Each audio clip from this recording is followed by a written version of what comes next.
The Dorkening and all affiliated shows are not intended for anyone under the age of 18. The following may contain discussions or scenes that have adult situations, graphic violence, nudity, strong sexual content, and graphic language. This show is intended for mature audiences only. Viewer discretion is advised. Everyone thinks because you're a zombie, you don't know good coffee. Well, they're wrong. We have very active lifestyles. It's not all wandering the countryside aimlessly or scaring passing motorists. And we all love a good cup of joe. And there's only one brew that gets my seal of approval. Deadly Grounds coffee is my guilty pleasure. Bold, robust, delicious. It's coffee that can wake the dead. With over a dozen different roasts and flavors, Deadly Grounds can satisfy the most finicky of coffee addicts. The aroma is so intoxicating. It brings all of my neighbors out of the woodwork. Deadly Grounds coffee. Coffee to die for and zombie approved. It's good to get a little deadly.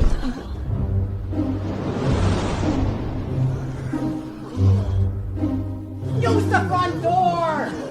Oh, they're so disgusting.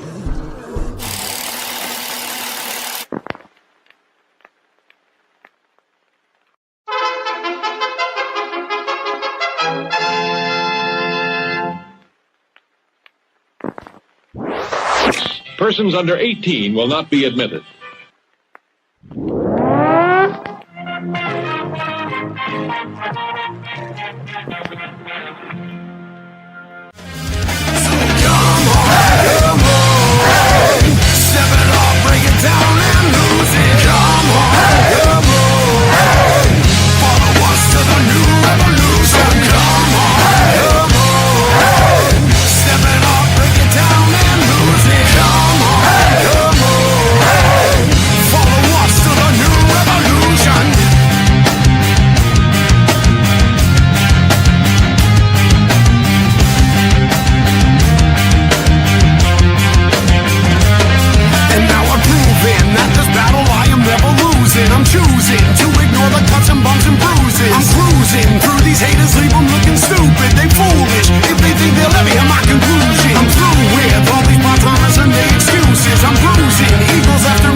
What's happening, everybody?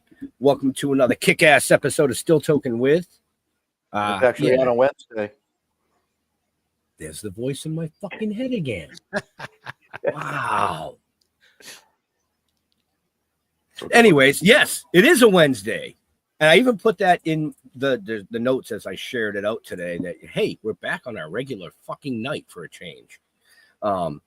But yeah, I mean, I'm super excited about tonight's episode. We have a returning guest, which we don't generally do, but this is something that's been worldwide now for way too many years. But we're going to get into all that. With us, as always, the flashy one himself, Mr. Jeffrey Mark. Good evening, Mr. and Mrs. North America, and all the ships at sea. That might have been funny if I could have gotten it out of my mouth.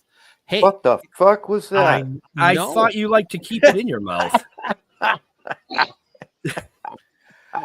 Like Maxwell House coffee, it's good to the last drop.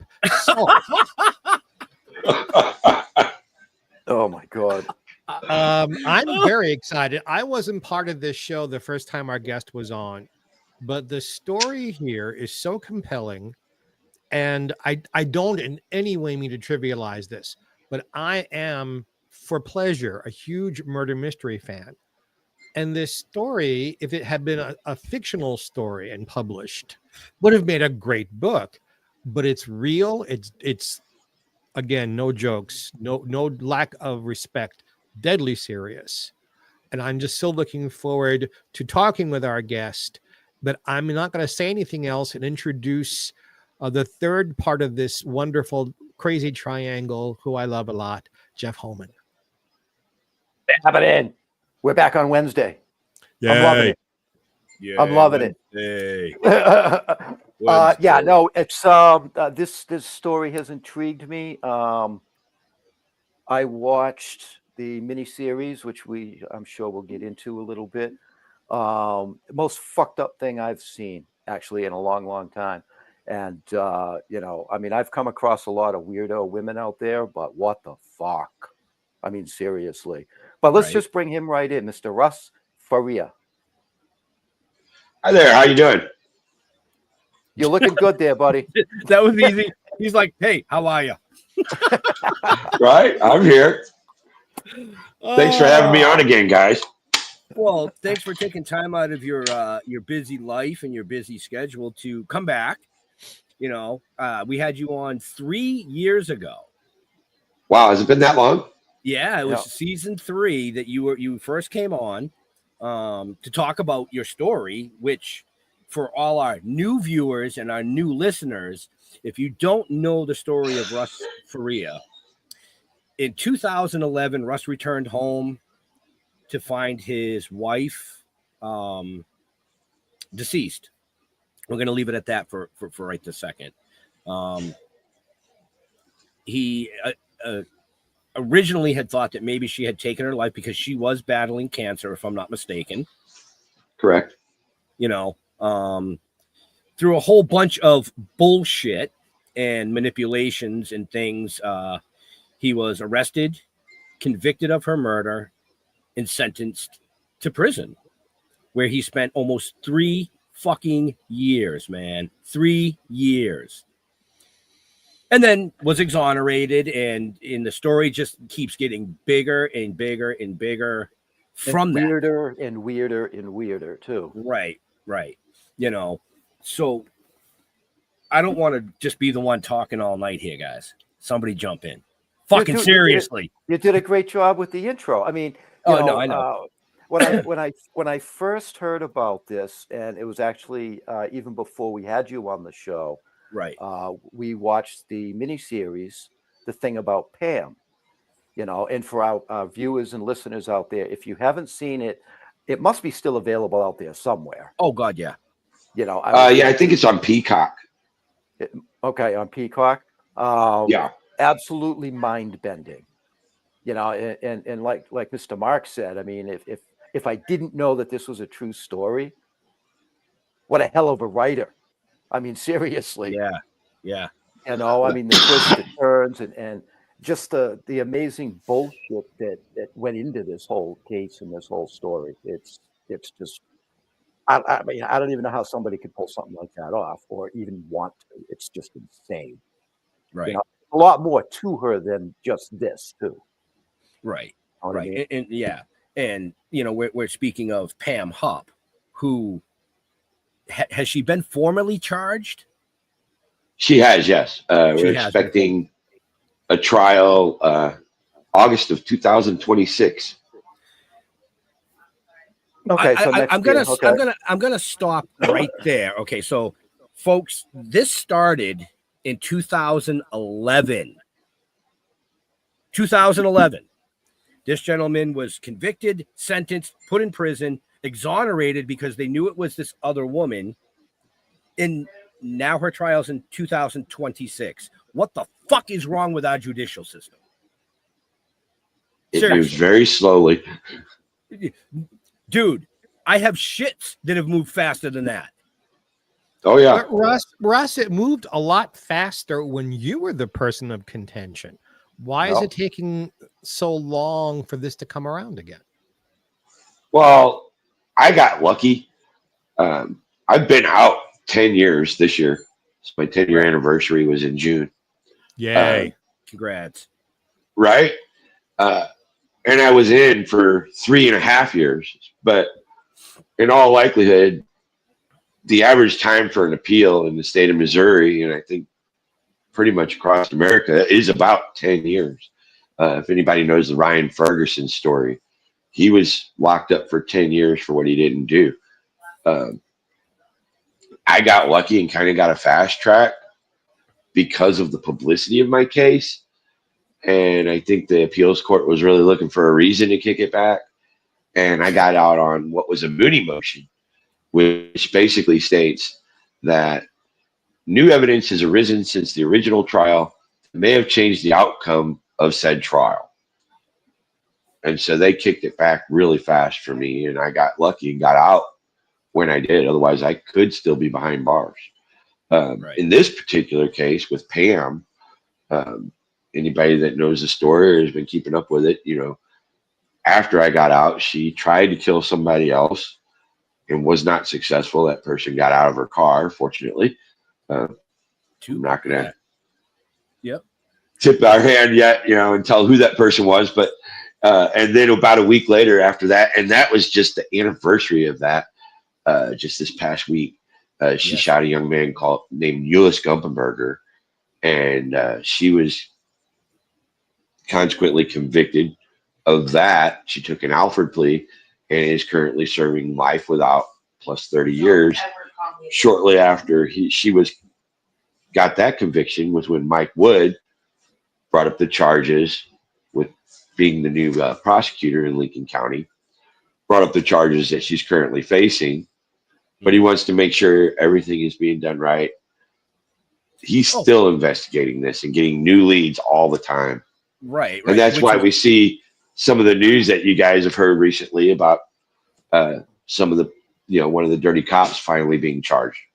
Right. Which is something that we're going to get into, you know, as we get into the show. So if you don't mind, I do have, like I said at the beginning, I have a few videos queued. Do you mind if I play the 911 call with the actual operator interview? Just to give our fans and our viewers just a little bit about what you walked into. A little bit of a backstory. So I'm just going to play this real quick. It's about 2 minutes long, folks. Just have a watch.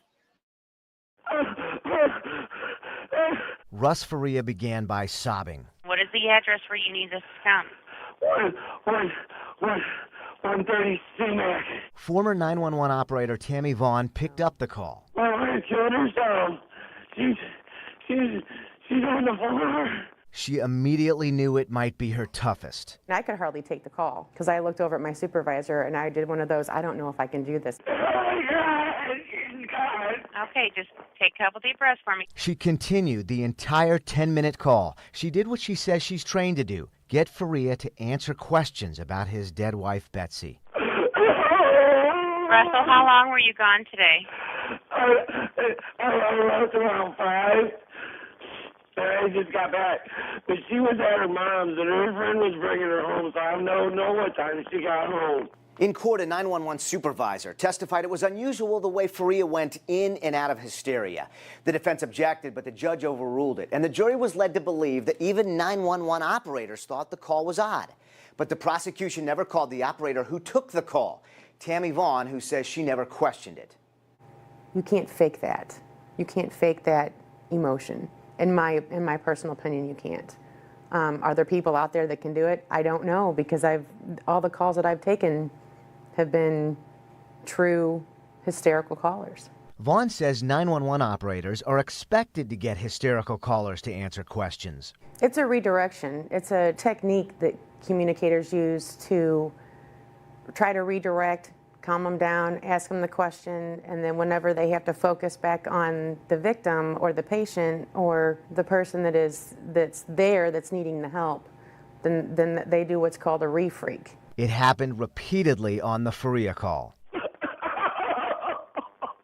Has she been depressed lately? She's got cancer. I need you to get those medications for the paramedics, okay?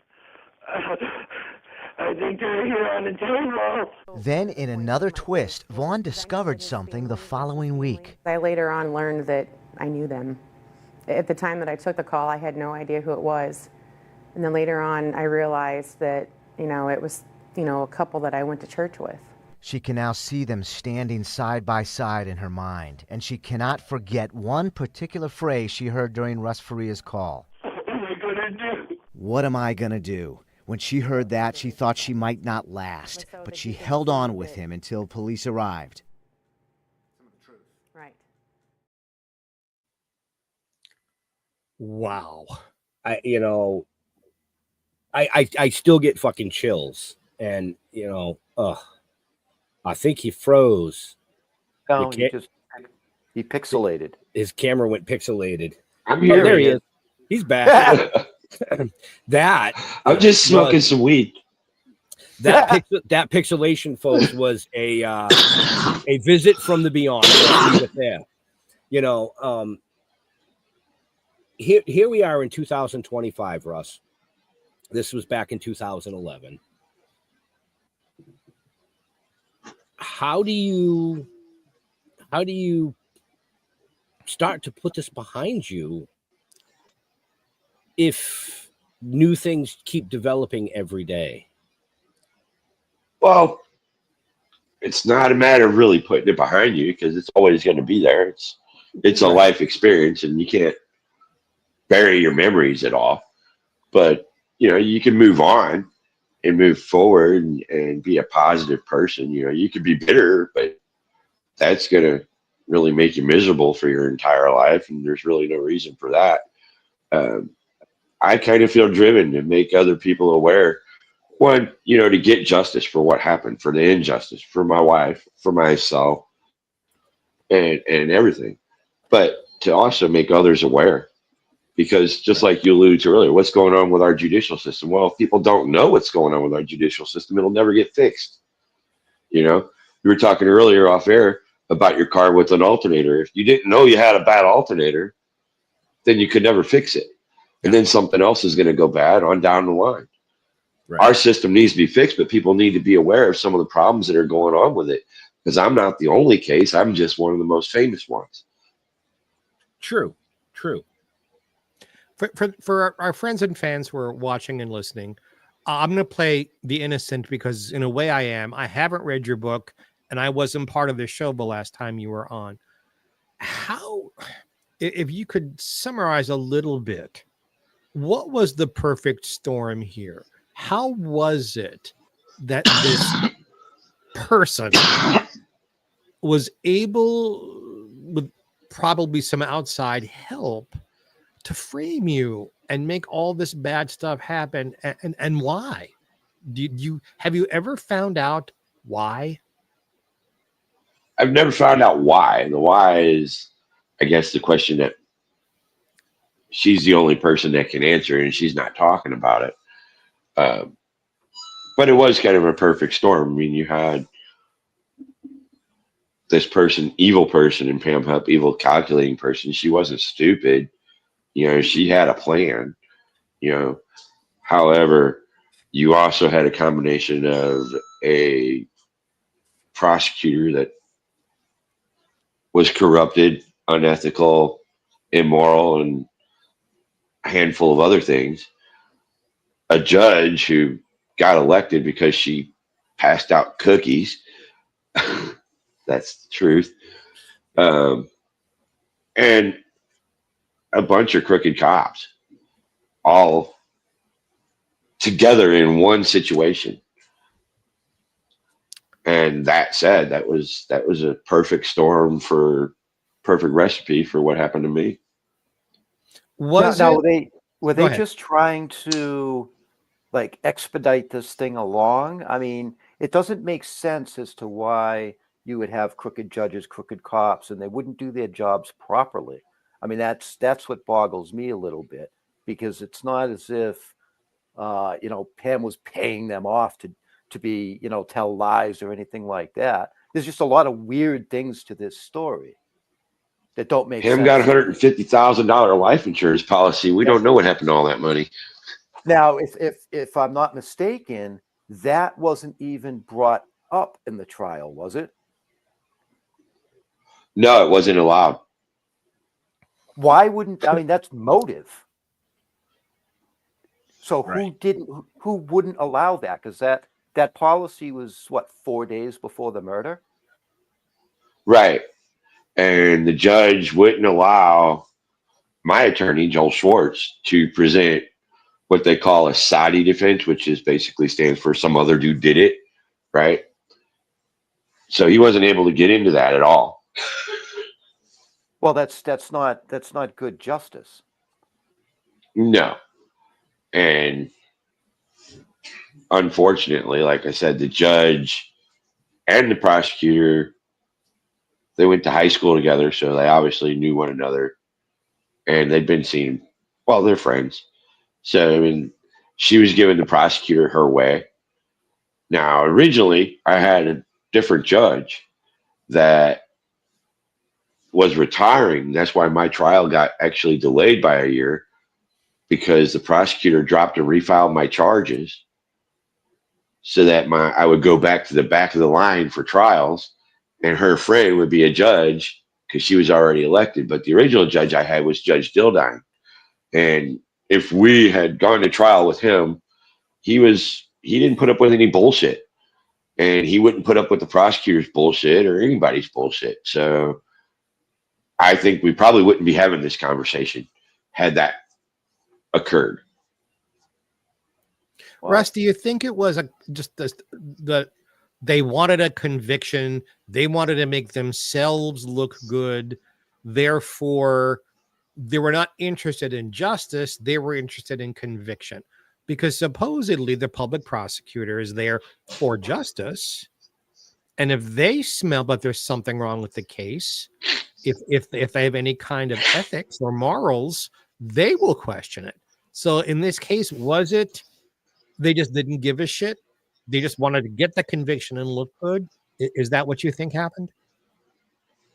I think the prosecutor wanted to get a conviction. I mean, it was a big, highly publicized case. So she wanted to make a name for herself, you know, being a young prosecutor at the time. That being, and the person that she is, which is not a good person, right? And she actually did what prosecutors aren't supposed to do and took active part in the investigation, directing the detectives. She was having an affair with one of them. And yeah. Oh, yeah. The plot thickens. Yeah. Wow. And yeah, it just goes on and on with her.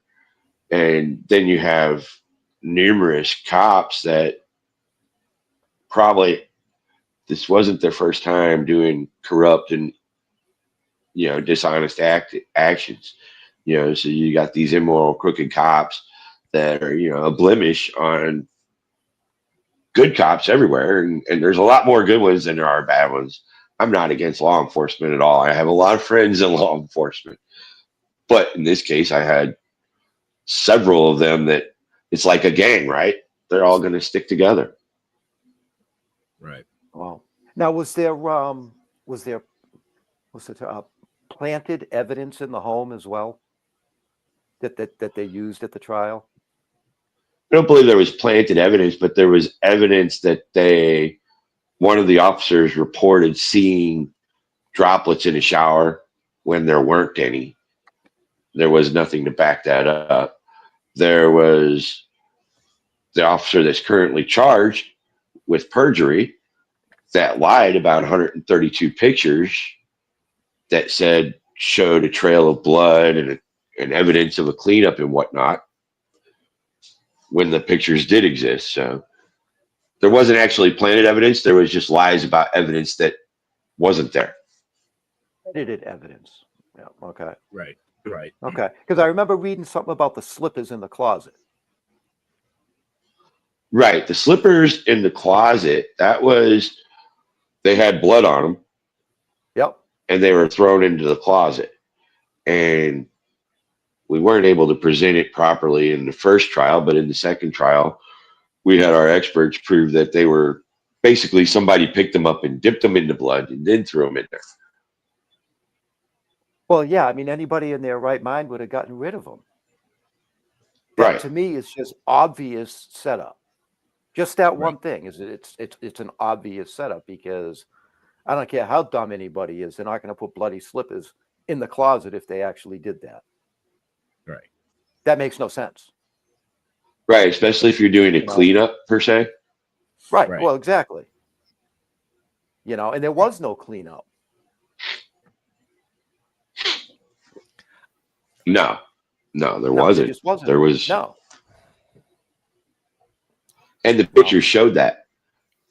Right.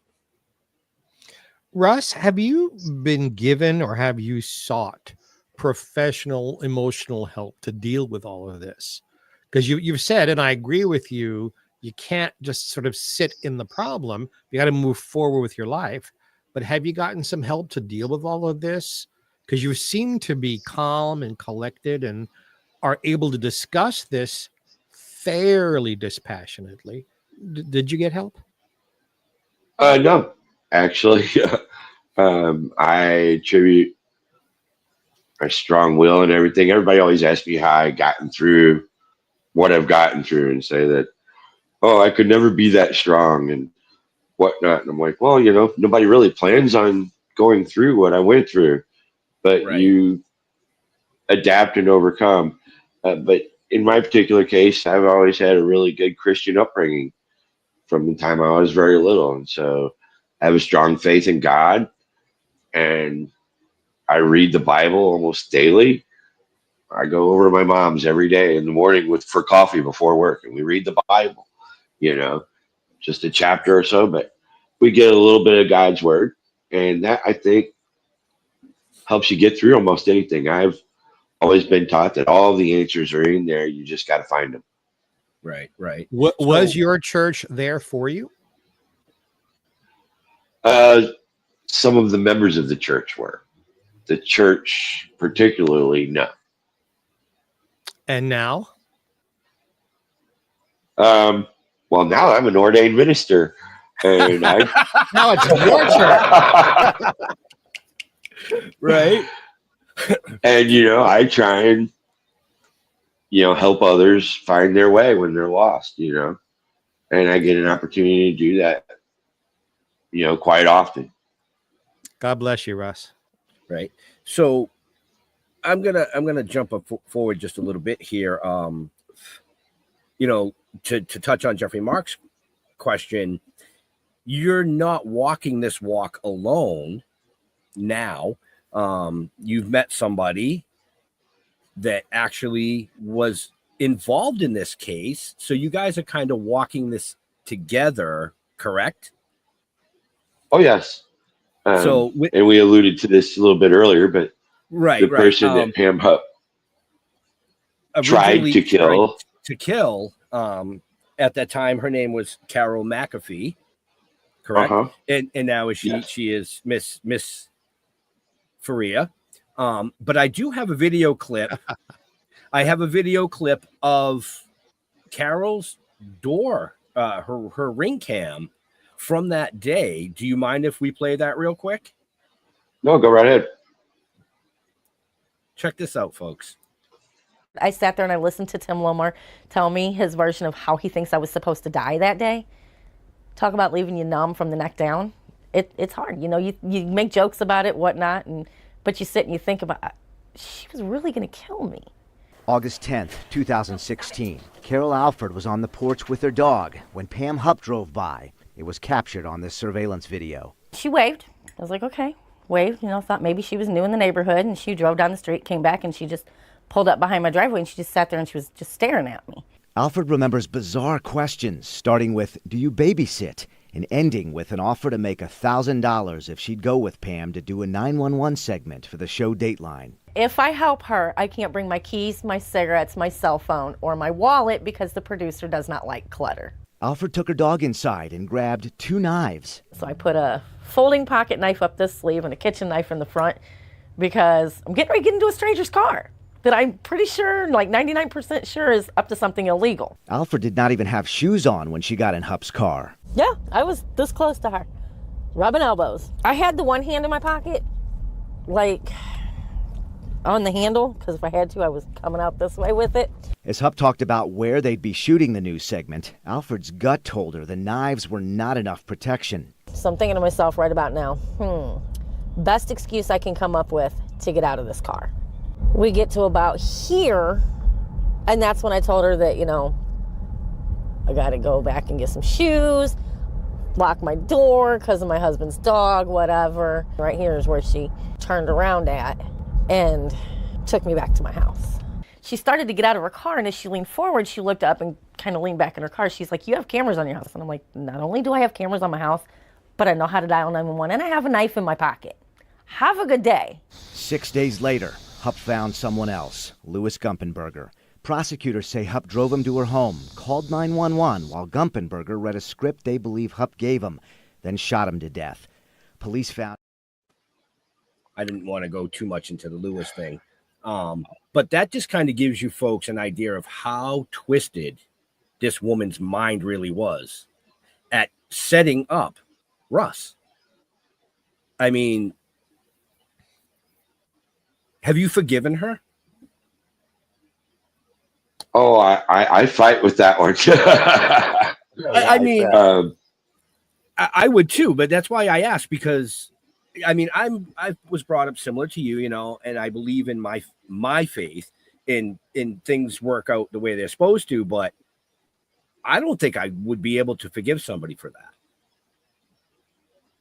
that. That's a hard one. Yeah, That's, you know, I'm gonna throw my 2 cents in on this one because, you know, yeah, it's the right move is to try and forgive. I think he froze on us. The brutality, yeah, of this murder, So- I could not forgive. No, and just Are we still here? knows, yep, We're still you're here. still here.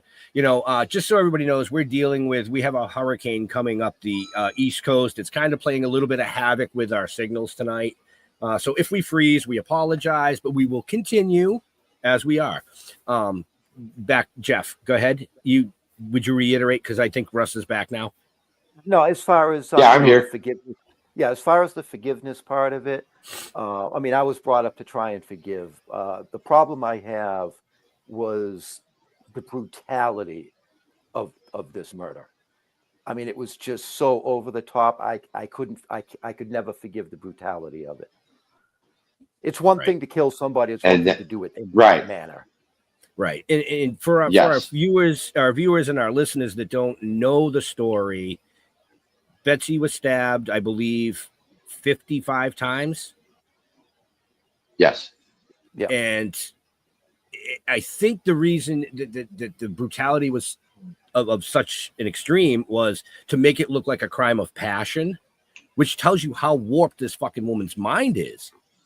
But at the same time, I have to agree with Jeff and say that I wouldn't be able to forgive that part of it, first of all. But then after you're exonerated and you're out, now she's trying to fucking set you up again.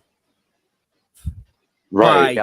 By you know, first trying to abduct Carol and then, you know, later actually following through with Lewis. On a positive note, real quick, sorry, Jeffrey. No, on a positive note, Carol and you have become Mr. and Mrs. Sense because of this, which is, I think, a blessing in itself. So, you know, congratulations. It's what I call the fairy tale happy ending. Okay. Yeah, definitely. Most definitely. So I didn't mean to cut you off, Jeffrey. Go ahead. No. I'm going back to an earlier question that we can't answer, but I have to say it again. One would think even an insane person.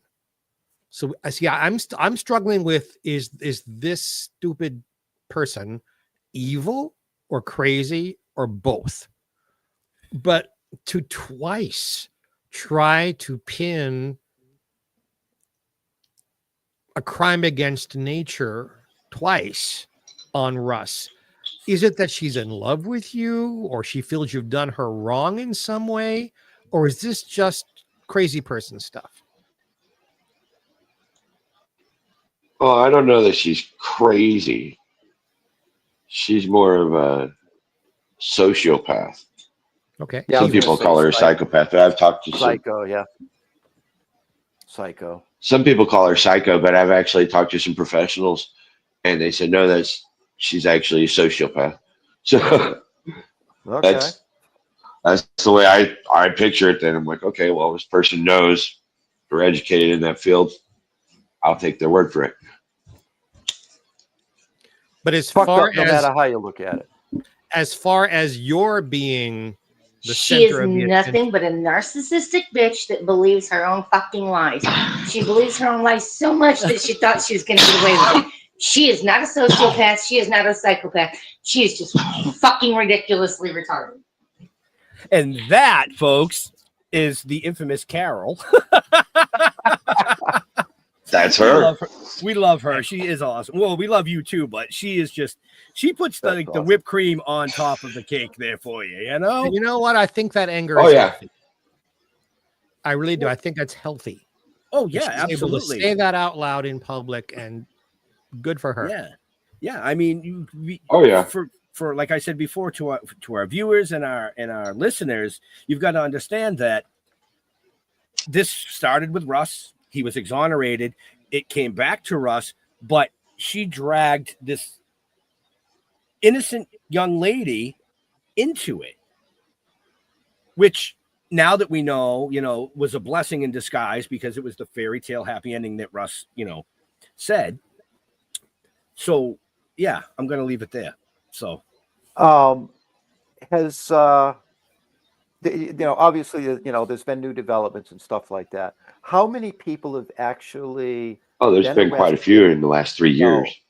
Yeah. So, let's talk about how many people have been arrested and or lost their jobs over this. I mean, is the prosecutor still a prosecutor? And he is frozen again. So that's a great question, Jeff, because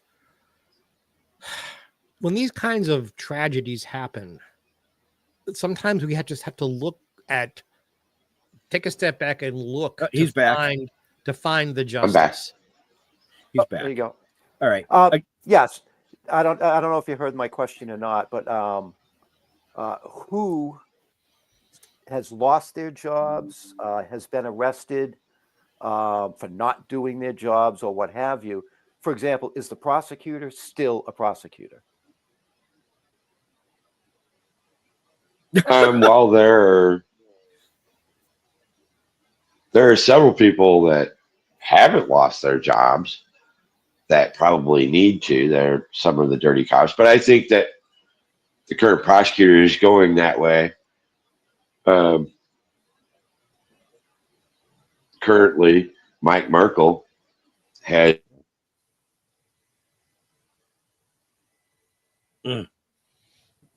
It's that. You'd think that he would have at least fed the squirrels so they could have ran a little bit faster in the cage out there tonight. It's the gremlins, man. Right? Well, like I said before, we are experiencing a little bit of technical difficulties due to the storms that we're having on the East Coast. I'm back. I'm sure he's back. He's back. I'm back. Yeah. So you were saying, Russ, that the current prosecutor, it's kind of where we lost you. Is right. So the current prosecutor is Mike Wood, and he is starting to charge some of the dirty cops that were involved in my case. Mike Merkel and his wife, Becky, have both been charged in stalking. They were stalking basically an internal affairs investigator type guy that was investigating them over my case. So that tied that.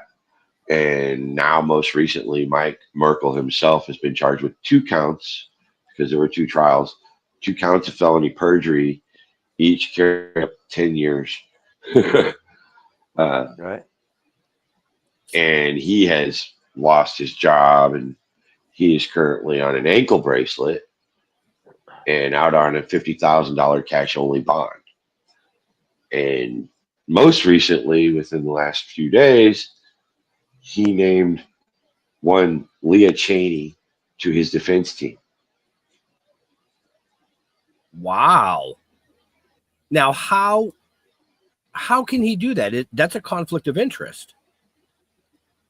Because for the folks that don't know, and go ahead.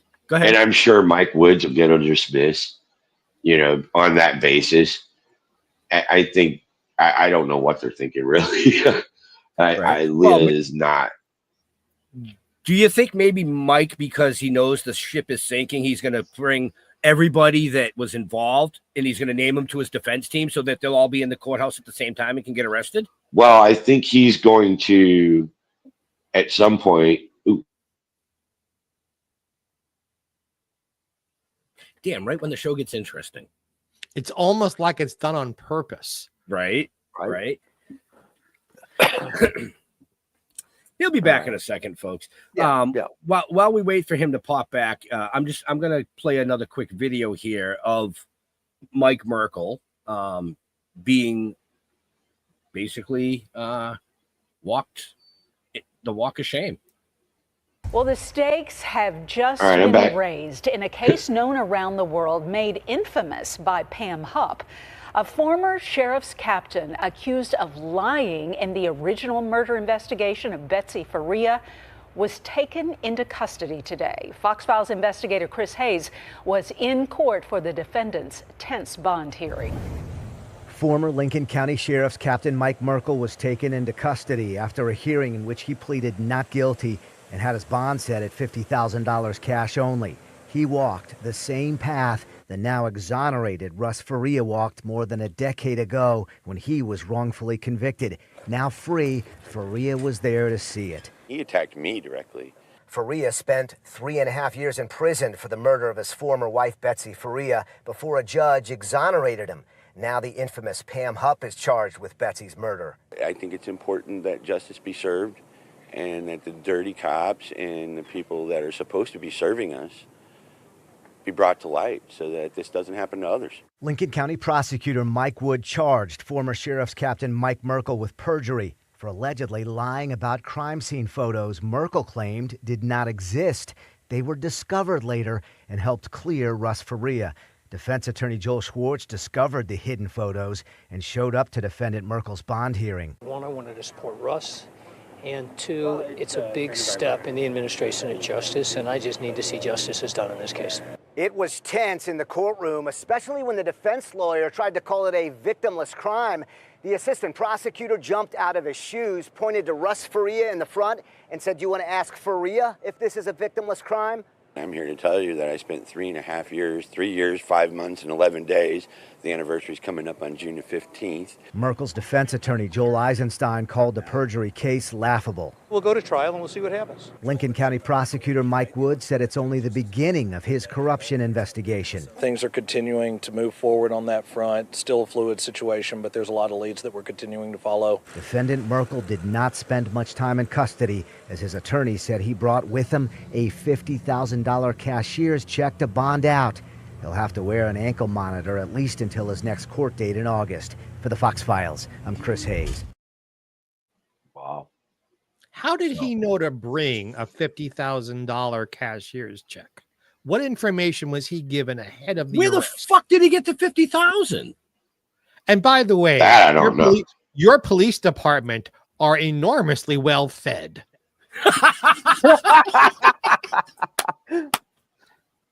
Good. Funny you say that, because he used to be a lot smaller.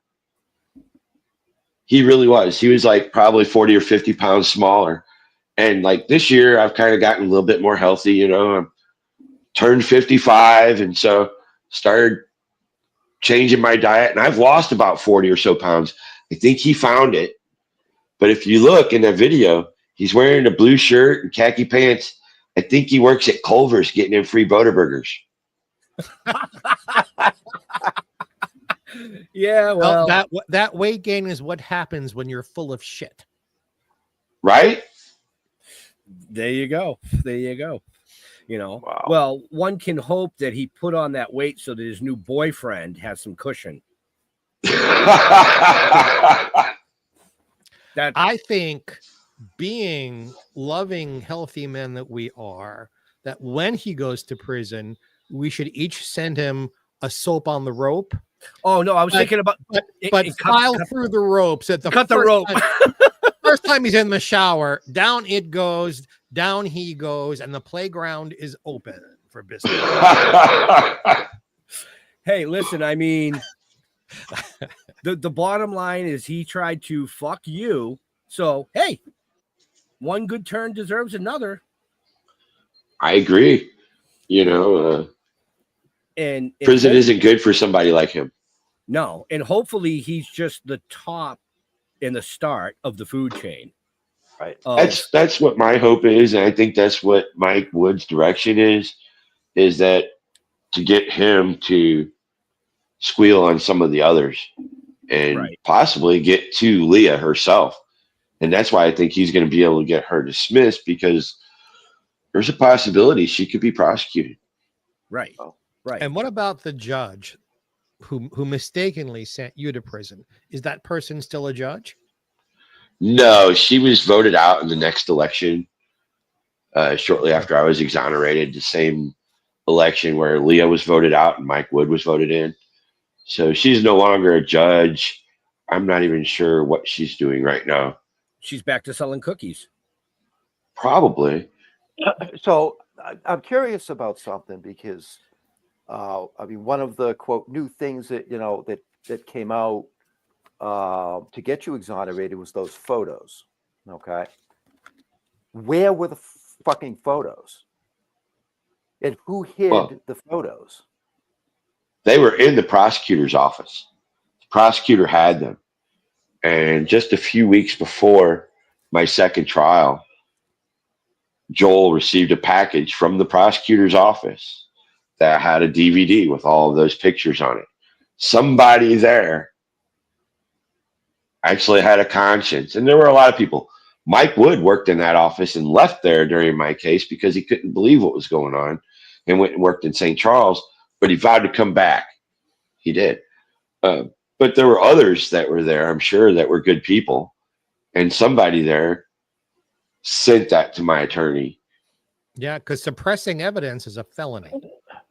Right. Well, and it should have been brought up way back at the beginning, because all crime scenes are photographed. Where the fuck are the photos? That's what I'd be asking.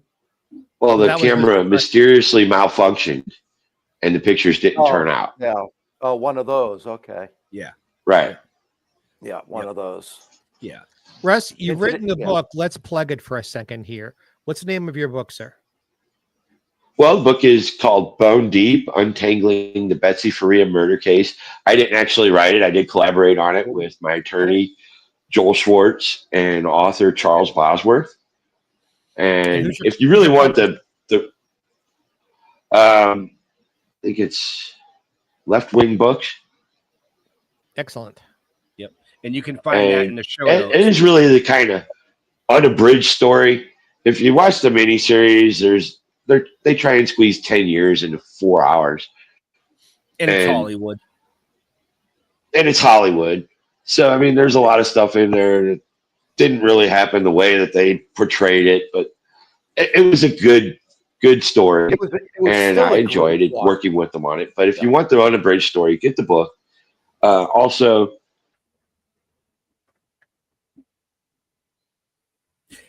ding, ding, ding, ding. And he's frozen again. I will say this, now that, Mike Wood and Joel are, in the headlines again, maybe in 3 seasons from now, we can get Mike Wood on to talk about how he unraveled. Oh, there you are. Right. Right. Also, as I was saying, I've been on 6 different Dateline episodes. I've probably got 1 or 2 more in me with Keith Morrison. That's a record. Previous record was 3. But so the story's out there, but I like people to be educated and read the book, but get out there and educate yourself about prosecutorial immunity and things like that, because that gives prosecutors carte blanche, makes them above the law. They can do anything they want to you, me, or anybody. And that's one of the things I do, is give back. I try and educate folks. Right. You got to change that law or get rid of it. Yes, absolutely. I I'll bet our fans and friends out there who are watching and listening, and hello out there, nice to see you, would want to ask, when someone like you is falsely accused and then falsely imprisoned, and then it's proven it was false and you get out, is there any legal redress, like the government has to help you in any way or pay you any money or make what was wrong right in your case, or do they just go sorry and walk away from you? It's pretty much sorry and walk away from it. In my case, there was a lot of wrongdoings and whatnot. So I had quite a large lawsuit that I won. Yay! So yeah. So they had to pay me a nice little hefty fee. Well, their insurance company did. So the county themselves didn't, and the individuals didn't. But still, it's put a blemish on Lincoln County in Missouri, and the people that are there now, some of the people like Mike Wood, the new sheriff is Rick Harrell. They're good guys, and they're trying to make some of that right because of my story. Corruption didn't start there when that happened. It had been going on for a while. So, I mean, they're two guys and they're trying to clean it up, and I give kudos to them. I went and helped Rick Harrell get reelected and went to a benefit for him and stuff because, I believe in what they're doing.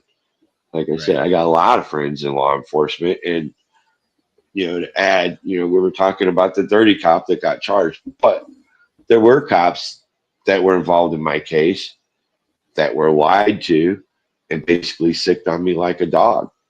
And since we've talked the last time, I've got an apology from one. Good. His name was Ray Floyd.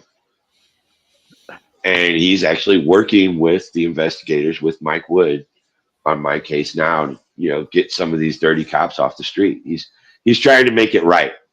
And I really appreciate that. And I appreciate him for having the balls to come up to me or one of my friends in a bar and, offer an olive branch. And he fully thought I was going to punch him. And I didn't. I actually stuck my hand out and I thanked the man. And I still talk to him today. Right. Now, with Mike Wood and the rest of these gentlemen trying to unravel that part of corruption and that part of the web of your story, do you think that when they're successful, because we know they're going to be successful, it just takes one pin to drop, and it looks like they went after the weakest link. Do you think that once all that happens and justice is served on that aspect, and we know that Pam is going to trial this summer for the other aspect, do you think that will be able to close the Russ Faria story? Or do you think this is just something that's going to linger and linger and linger? Like, are you going to be 95 years old, smoking a joint, sitting there doing a fucking interview with us? You're like, Cake 74, Yeah. That's entirely possible with this particular story. I'm not surprised by anything anymore. And it's been going on, as you said at the beginning, since 2011. So we're 14 years in now. Yeah. And well, I'm hoping for the 95 because I'm older than he is. And that means I'll still be here to ask the questions. So yes, I'm looking forward to that. Right. Russ, can I ask a personal question? Sure. It's about your heart. What I find amazing about you, in a good way, in a nice way, you're not playing, you are a victim, but you're not playing the victim. And despite horrible violence and horrible treatment by the government and prison, how did you find a way to open up your heart and love another woman? Because that to me is that to me is the mark of your spirituality and the love in your heart. That despite all of that, you were able to open up, let someone in, and then give up yourself to another woman. So kudos, but how did you do that? I don't know exactly how I did. I think there's power from above that happened there. I wasn't looking for love. And frankly, Carol wasn't. She was in the process of getting a divorce at the time. However, she got drug into this by Pam. And I see this person that she has no idea what she's involved in right now, because she never really knew nothing about anything about the case at all. She might have seen it on the news a little bit, but she wasn't involved. And I was letting her know, oh no, you're going to be famous now, honey. Yeah. And so we became friends. And I've already been on TV a lot. Guess what? You're going to be too. Your turn. Right. Now, she'll say she's not famous, but she's famous. We kind of, and I love Ozzy. God rest his soul. Our relationship, I do analogy, so it's kind of like Ozzy. I'm Ozzy famous and she's Sharon famous. Sharon's famous, she's just not as famous as Ozzy. Right. So you know, I think unfortunately, you know, this type of thing happens more often than most people even realize. Yeah. You know, for some reason, yours became a spotlight. Okay. Oh yeah. And I think it became a spotlight just to make the world know that this stuff does happen. But I think it happens more often than we think. Right. You know, and I'm just thinking of what just happened up here in Massachusetts with Karen Reed. Yes. The Karen Reed trial. It's the similar kind of a situation. Yes. I was following that very closely. And you know, with the dirty cops and everything that went wrong. You know what I mean? And even, you know, in that whole thing, you know, I'm not trying to take away from your story, but they're so similar. The thing that bothered me about Karen Reed trial was that the first jury was a hung jury. Right. But yet they tried her again. Isn't that double jeopardy? You can't do that, but yet they did. How do you think the judicial system got away with that? Because that whole case should have been thrown right out with a hung jury like that. Well, yeah, I would think so too. But they did it again. Yeah. And that I think is kind of the travesty and one of the things that's broken. They always find a loophole, some kind of way to get in and get what they want to do and get their agenda done. You know, and it's not about an agenda or getting elected or, you know, advancing your career, whatever that career is in law enforcement or as an attorney or a judge. It's not about that. It's about serving the community. I mean, police are supposed to protect and serve. Prosecutors are supposed to serve justice on people with crimes against the community. And the judges are supposed to mediate all of that, you know, and be impartial. Right. And neither, you know, in your case nor Karen Reed's case did that exist. Right. No. Right. You know, which should make people very leery of trusting the entire judicial system in this country. Unfortunately, it's important to have a good lawyer. And if you ever find yourself in a situation, and I hope and pray that you don't, but if you ever do, don't ever say a word. Just say, I want my lawyer. Right. You know, I told the truth from the beginning, and it was quite a while before I asked for a lawyer. And in retrospect, had I asked for a lawyer from the beginning, I may have been better off. I don't know, but that's what I would do I had it to do over. Right. Well, you didn't feel as though you needed a lawyer Right. You at the didn't do beginning anything. because you knew you didn't do it. You know what I mean? And you Right. didn't see you were grieving in your own way because of what happened, but you didn't see what was happening outside of that with them railroading the judicial system at you. Right. You know, so, you know, for our viewers and listeners, I mean, we're coming up on time, but definitely check the show notes up above or down below. All Russ's links are there. So there's links to our first interview with him, to the book, to multiple news outlets. You know, this is one of those stories that you just, Will continue to evolve. If you haven't heard the story or haven't heard any part of it, even if it was just the TV series that you might have caught, then you literally are living under a fucking rock somewhere, you know, and, you know, maybe you should stop chasing squirrels. Just saying. So have you been approached by Breaking Glass to do a feature film? No, I have not, but we are working with Lightbox on doing a documentary based on the book.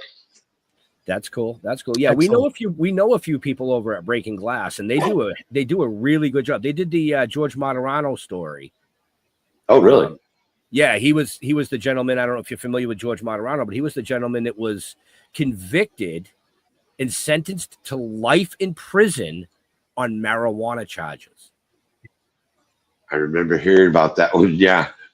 You know, and of course, you know, he's out now, but he was the only one ever convicted with a life sentence for fucking life. That was here in Missouri, wasn't it? Actually, it was in Pennsylvania. Okay. I think it was. Yeah, we don't want to give Missouri a bad name. Well, no, there was a guy that was serving an exuberantly long sentence that was locked up when I was, and it was over marijuana. And it was like, I don't know if it was life, but it was exuberantly long for marijuana. I think and he got out. Yeah, it was 30 years. And I remember that story because we had another gentleman on in our first season who's also from Missouri, but he was using cannabis for cancer. That was his story. But he mentioned that gentleman because we told him that, you know, we had been talking. We started talking to you right at the end of our first season, but because of the NDAs and things like that with the TV series, we couldn't have you on as a guest. We had to wait till it aired. Then we grabbed. You know, so we became friendly or acquaintances long before we had you on. And yeah, I mean, so that's that with the story, folks. The story is going to keep evolving. It's going to keep changing. More and more things are going to keep coming out. If you want to stay up to date on it, all Russ's information is in the show notes. Follow his pages, follow him. But let's just quickly, because I know we're over time. Let's quickly jump to Russ Faria. What is Russ Faria doing these days? Because I think I saw a few clips of you spinning a wrench on a really nice bike. Well, that's what I do. I manage a motorcycle shop and pretty much run the show. There's only a couple of us there, so it's not like a huge place, but I get to play with motorcycles. I get to play with other people's toys. So I call it one of the coolest jobs in the world. It's not really like going to work, right? You know, so, and I get to work with some cool folks and, you know, make a little bit of money on the side. Give the shop a plug. It's all lubed up cycles. We're located in St. Charles, Missouri, off of Highway 94. There you go, folks. All lubed up. I mean, how could you not want to bring your toys there? Your motorcycles, folks. Your motorcycles. Well, we're getting some new shirts made that say, I like my bikes like I like my women. All lubed up. You know, dykes. I think you still have my address from the last shirt. So large. All right. I will fucking wear that, you know, and I think Jeff takes a large and Mr. Mark, I don't know. Would you wear that? I'll wear anything that fits. Ben, does it say all lubed up on it? Of course you wear it. Yeah, but it says I like my women. We could cross out the wall for you. Like I like my bikes all lubed up. Pick. Oh, we love you and you know it. I know. Oh, Jesus. So, too funny. You know, Wow. Mr. Holman, do you have any less questions for this amazing guest?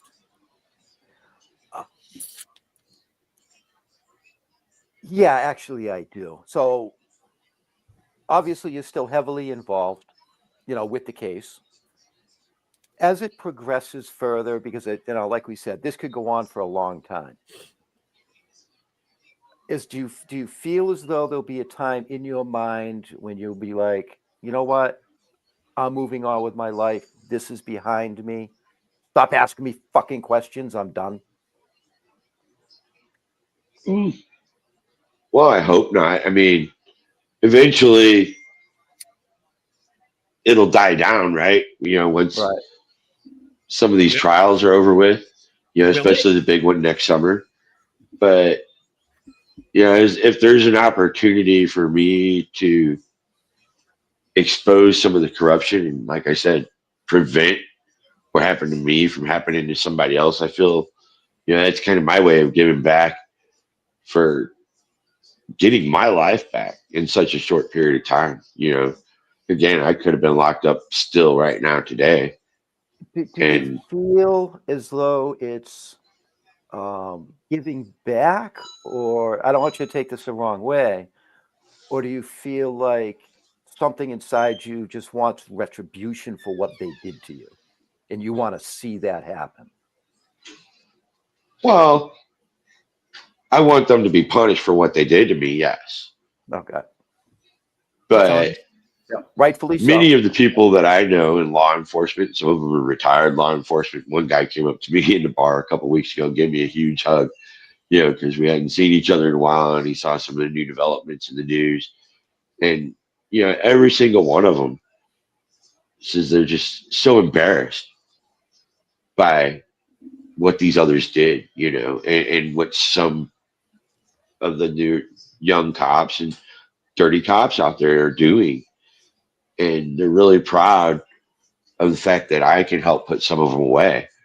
Right. And I'm like, wow, it's kind of cool. I get to kind of, be a superhero for them. They're calling me a hero. Right. And I'm like, I'm just trying to do the right thing. I think everybody that has seen the story, that has seen your interviews, because I've watched other interviews that you've done where you don't get to kick back, smoke a little weed, drop the F-bomb. You have, it's national television. You are a hero because you're so humble, even though you were literally fucked. You were fucked with a cactus with no fucking lube. Yeah. You know what I mean? And the way that you present the story, present yourself, present your, the passing of one wife and the new wife, it's just, you blow a lot of minds, man. Like, I don't even see an aura of hate around you, which is just fucking insane. A different man would have started blowing people away. Yeah. Yeah. Some probably would have, yeah. Right. But or self-destructed. Mm-hmm. Yeah, exactly. Yeah. And so, well, you got to smoke a lot of marijuana, right? Well, not enough. Still, I have perhaps a different answer if I can make this my last question. Absolutely. I was coming to you next. Russ, you mentioned something earlier in the program. We kind of just let it slide away. I want to come back to it. So you're now an ordained minister. Mm-hmm. Are you attached to any specific denomination of Christianity? No, I wanted to become a minister because I have a lot of friends that look to me for guidance, and I was a mentor for younger kids, in my previous life before all this happened to me, and some of those kids are now adults. Well, all of them are now adults, but I'm still in contact with several of them, and I've watched them grow and build their families, and it's just really nice to be able to do that work. And now one of my close friends wants me to marry him and his fiance. Are you attached to an actual church building, or are you a roving minister? I'm what you would call a roving minister, yeah. He plays with motorcycles. He doesn't want to sit still. Hey, we had a wedding at our motorcycle shop once. There you go. That's cool. That's cool. Nice. And I assume, because Ben will tell us in a moment where to find you, that if there are people watching and listening who you've inspired because you are a hero, because you're a survivor, they'll be able to contact you if they want your ministry or they want your advice or help. Sure. Go on to Russ Faria Q&A page. I monitor that, and so does my wife, and they could contact me. Excellent. And thank you. So Thank I you for hear putting her. yourself out. I hear her in the background. So if she wants to come out for the closing of the show and maybe give a quick input, bring her out. She's already come out. You want to come out here and say anything, babe? On my way, hang on. She's on her way. Hang on. So we did the Aussie famous. Now we're going to do the Sharon famous. And that's the thing. Right after the book came out, we did this really big event called Crime Con out in Vegas, and there were thousands of people there in this venue.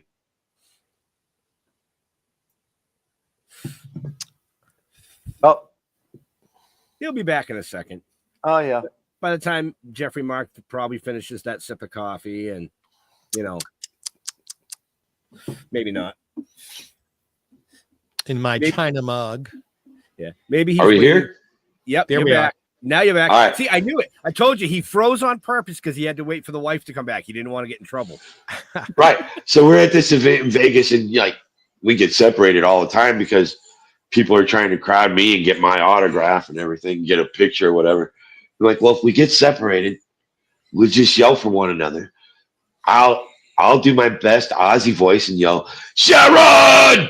And she can yell, Aussie!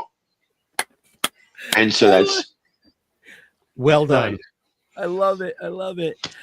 So, do you either or one of you have a quick question for Carol? Did you tell him best first date memory? No, but you should. You should. You can't hear them. Oh, Can't that's hear right. them. I don't Put need that to in your hear. All right, Captain. Hello.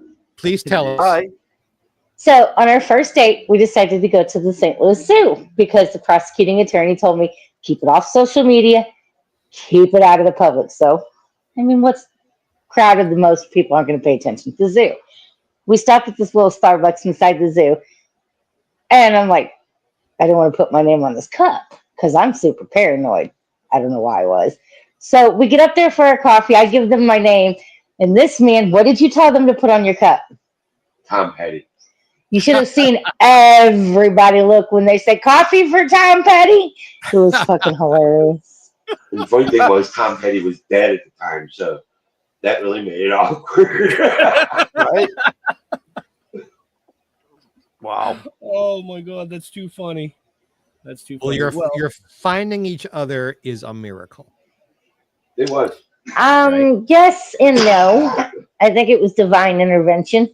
Right. I was in a very, very, very toxic, abusive relationship and marriage for 20 years. And he had gone through what he went through. And I think God put stupid ass in my path because, one, he needed somebody that was smart enough to stop her. And two, he needed somebody to remind not just myself, but this guy right here, that we were both worthy and deserved to be loved.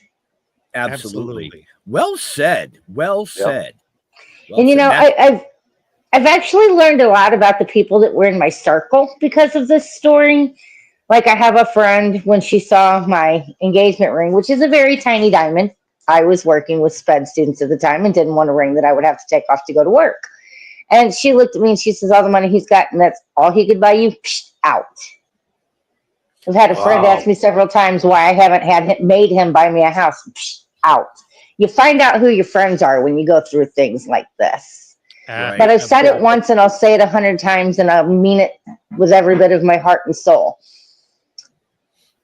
Betsy is his wife and a special place in his heart. And she is always going to be. And I have to, and I do respect that.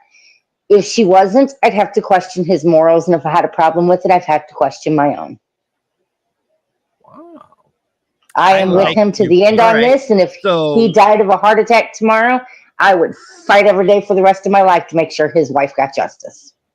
Wow. So now, folks, there are two heroes. Two heroes on the screen. I see another book in the future written I by was the just going to two of say you. that quote that she had, that quote that almost made all of us teary-eyed, is going to be the back of the next book. You know, I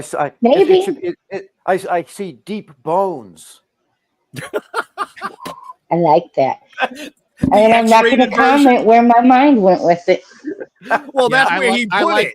I like deep bones too, but another Me topic. too. Yeah. Well, see, I knew we had a lot in common, and I write books, so talk to me. However, this will be your last podcast with my husband if he ever calls me a victim again, because I'm not a victim. Oh, that's what I'm she a said from the other survivor. room. Okay. That's yep. No, you didn't hear. Louis Gumpenberger is the victim. Pam's mother is a victim. Betsy is a victim. All of their families are victims. I am not. I lived. You're right. Yep. I will give her that one. Sorry, Russ. I got to give her that one because she probably could kick my ass anyway. So. Oh, she could. She would. He likes to tell people I'm mean just because I've knocked more people out and hit more people since we've been together than he has. True story. You put your hands on me or you get mouthy, I shut you up. That's the third book. Are you sure you're not from Brooklyn? I was born in Aurora, Colorado. No, Pretty I'm close from to Brooklyn. Brooklyn. That's how people are there. It was a compliment. My hometown. Oh, crap. I grew up in a little town called Fredericktown, and it's more Hoosier than anything. So, wow. Y'all have a great evening. Peace. I'm out. Here, Thank take you. this. Wow. Oh, Russ, you done well. Yeah. Right? You got a bullet there, I'll tell you. Wow. Oh, yeah. So, Oh, she's awesome. yeah. I mean, we met her. We actually You met understand her. that because I'm standing here. I actually think we met her the first time we talked to you. Yeah, we did. Because you guys were dating at that point. Yeah. Yeah, I think so. Yeah. And I think you told us, you might not have told us on air, but I think we found out shortly thereafter that you guys were engaged because you were keeping it secret at that point. Yeah. But we are way over time. Russ wants to go eat his dinner. Mr. Jeffrey Mark has to pee. Mr. Holman has to eat his dinner. So You got to take a crap. No, I'm actually pretty good. I might have to dribble a little bit when I go upstairs, but I'll get up at 1 a.m. to pee. So that's, old age sucks. Deal with it. Yep. With that being said, where do you like to interact with, I guess, call them fans of your story or friends of your story on social media? Give yourself a plug. That'd be on the Russ Faria Q&A Facebook page. Okay. I personally monitor that page. There's other pages about me out there, but that one is one that me and a couple members of my family monitor. All right. Excellent. So you heard it there, folks, the Russ Faria Q&A page on Facebook, which, again, is in the show notes, along with links to his book. Yes, get Buy the book. the book. I have the book. Mr. Holman has the book. I've read some of it, but I prefer to sit down and talk to Mr. Faria about it. Knowledge, folks, knowledge. So, Mr. Jeffrey Mark. Same Russ, question. this has been an honor. Truly, truly, truly an honor. Thank you so much. You can find me, Jeffrey Mark, as it's spelled down there on Facebook, Jeffrey Mark Showbiz on Instagram, Mr. Jeffrey Mark on LinkedIn. And, if you enjoy our banter here, we have another show, Ben and I do, that Jeff loves, because everything we do, his love is there with us. Jeffrey Mark plays Ella, available to be seen and heard on the very same networks and stations and platforms or wherever you're watching and listening to this. So tune into that every week. And I love doing this show. We get to talk with the most interesting people in the world, and I get to hang out with two people I love very much, Ben and Jeff. Jeff Holman, you're on. BillToking.com. Toking with the Dead on Facebook. Russ, it's been a pleasure. This story just, I mean, my wife's reading the book and she's like, I can't believe this. I can't believe this. Unfortunately, she couldn't watch the show because she's out with her mom, I think, but she's going to rewatch this later. It is so intriguing. And everybody out there, again, buy the book. You've got to know what the hell is going on here because it may save you someday. Right. And I didn't miss the button. There's only 4 pictures this week, Jeff. Yeah, I know. Well, but like I said, go to stilltoken.com. All our shit's there. You can find us anywhere. If you Google us, we take up pages. Right. I think there might only be one person that takes up more pages than us if you Google their name, and that's Russ. Probably. I think he's got like 6 pages that I looked through today, and I was like, motherfucker's got more than us. It's always about size. Good heavens. It's. Well, I mean, I Googled me, and I'm like, that's not true. That's not true. That's not true. That's not true. What do you mean 8 1/4? It's 8 1/2. Oh, his IQ's bigger than that. Come on.